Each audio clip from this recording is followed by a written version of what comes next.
मसीह में सारे भाई बहनों को मेरा सालोम, गॉड ब्लेस यू, जय मसीह की। हम देखेंगे नारी के वंश के बारे में। पिछले वीडियो में हमने बोला था नारी के वंश के बारे में। आज भी हम नारी के वंश के बारे में ही बताएंगे। और अब जानते हैं, पहली बात, नारी का वंश कहने का मतलब जो स्त्री बिना पुरुष के बच्चा पैदा करता है और जो बच्चा पैदा होता है उसको नारी का वंश कहा जाता है। तो उत्पत्ति 3:4-5 में हमने देखा कि स्त्री को क्या करता है, सर्प ने बहकाता है और उसको कहता है तुम उस फल खाओगे तो नहीं मरोगे। और दूसरी बात कि परमेश्वर जानता है कि तुम जिस दिन उस फल को खाओगे तुम्हारी आंखें खुल जाएगी। तीसरी बात, तुम भले और बुरे का ज्ञान को पाओ जाओगे, अर्थात क्या अच्छा है और क्या बुरा है उसको आप पहचान लोगे। तुम भी परमेश्वर के जैसा बन जाओगे। ये चौथी बात है। और इसका मतलब ये है कि परमेश्वर जैसा सृष्टि करता है, बनाता है, निर्माण करता है, तुम भी ऐसा करने लगोगे। उत्पत्ति 3 आयत का उसका 6 पद कहता है कि इतनी सारी फैसिलिटी को देखकर नारी क्या हो गया, बहक गया और अपने पति आदम को भी इंतजार नहीं की और उस फल तोड़कर क्या किया, खा गया। उसको उस पेड़ मनभाव लगी। सर्प ने नारी को बहकाने से पहले कितनी बार उस पेड़ को देखी थी, पर उसे कभी ऐसा मन भाव का एहसास नहीं हुआ क्योंकि उसने परमेश्वर का वचन को थाम कर रखी थी। आज उसे सृष्टिकर्ता पसंद नहीं आया, उसे सृष्टि की गई सर्प पसंद आ गई और सर्प के कहे अनुसार चलने लगी और अपना पति को भी उसमें समेट ली और दोनों उस फल को खा लिए।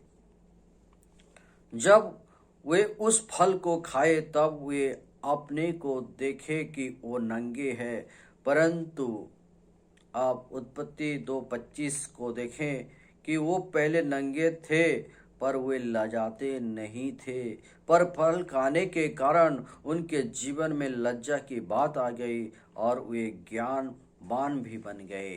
देखा मेरे प्रियो, मेरे भाई बहनों, क्या वो पहले नंगे नहीं थे? पर फल खाने के बाद उनके जीवन में जब नंगेपन को उन्होंने देखा तो क्या पाया, अपने को नंगे पाए, उनके जीवन में लज्जा की बात आई। और उत्पत्ति 3:8 कहता है, उसके बाद परमेश्वर आदम के पास आता है और आदम परमेश्वर के छुपने लगता है क्योंकि उसने परमेश्वर के वचन को नहीं माना। आज भी जो परमेश्वर के वचन को नहीं मानता है वो क्या करता है, छुपने लगता है। चर्च के समय चर्च नहीं आएगा, किसी झाड़ी में, किसी टीवी में, किसी दोस्तों के साथ, किसी मोबाइल में वो क्या करेगा, बिजी रहेगा और परमेश्वर के चर्च में, परमेश्वर की भवन में वो नहीं आता है।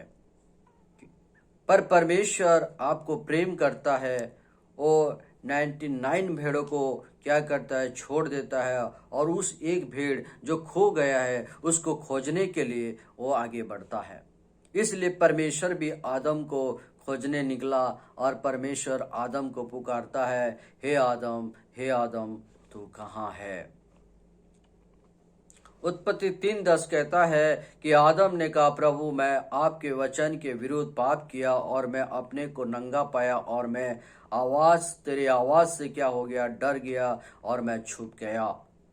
डर तो तब लगता है जब वचन में आप दूर हो जाते हैं। आदम को मिट्टी से परमेश्वर ने बनाया। प्रत्येक जानवर का नाम रखने के लिए आदम को कहा गया। नारी को बनाकर आदम के पास लेकर आ गया परमेश्वर ने। तब क्या आदम को डर नहीं लगा परमेश्वर की आवाज को? पर आज डर क्यों लगा? क्योंकि उसने परमेश्वर के वचन के विरुद्ध पाप किया। मेरे प्रिय भाई बहनों, आज भी कोई परमेश्वर के विरुद्ध में, वचन के विरुद्ध में पाप करता है, उसको ऐसे ही डर लगता है। आगे हम दूसरे पार्ट में, ये तीसरे पार्ट में हम फिर से नारी के वंश के बारे में जानेंगे। प्रभु आप सबको आशीष दे। God bless you.